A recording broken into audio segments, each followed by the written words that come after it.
Hi, this morning I was reading a post about feminism, and this is something I was very strongly about. Not necessarily feminism, I suppose, but equality, so that everybody gets treated the same, regardless, gender, race, age, sex, whatever. Just we should all be treated equally. Doesn't mean we're all the same. I believe in the uniqueness of the human person.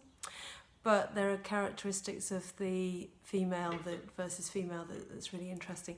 Anyway, and on that point, I was reading this magazine called Women's Health. I know you don't see many people like that walking around Cheadle. But anyway, she's looking very lovely. But not necessarily something I would aspire to be or ever could have been. Anyway, never mind.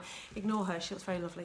And I was reading this magazine on women and ultramarathons, and that's anything over 26.2 miles. And I have actually done 2 marathons in my life. Very, very slowly, very, very painfully, and never to be repeated. I probably struggled one foot in front of the other all the way through. But once you get over 13.1 miles, which is the half marathon, everything else is really in your head, and it's just a matter of keep going because your body's going stop, and you just have to keep going.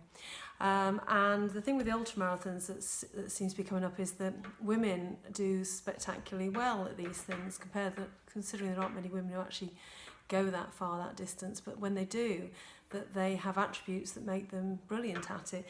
And there's 2 women I was reading about here in this magazine article about a lady called Sophie Power and Courtney De Walter, who are young women, and whilst doing these ultras, so running, moving for hours and hours and hours overnight, no sleep, all the rest of it, body's breaking down, they were also breastfeeding. So they were talking about multitasking. So while other people were recovering and taking glucose syrups and sorting their blisters out, they were expressing milk for their babies for the next stage. Absolutely amazing. And the difference between men and women is that men tend to be more physically stronger, and because that's their musculature, and they might have more fast twitch muscles, so that they might be better at the speed, they might be a bit more competitive initially, and that overrides some of the slow twitch muscles that more women may have. Hence making women really good at the long distance and the digging in there. And then the mental attitude that comes into it. And also that women kind of cope with sleep deprivation quite regularly when they have young children. Anyway, it's really interesting. I was just thinking about how amazing all these people are who do these feats, and how amazing everybody is about juggling everything that they're doing in their current life. And it's not about being better than somebody else, it's about recognising where your true strengths lie, where you're better at some things than others, and not beating yourself up about things that you're not so good at. It's like I will never ever be a sprinter or a natural runner, but I keep going.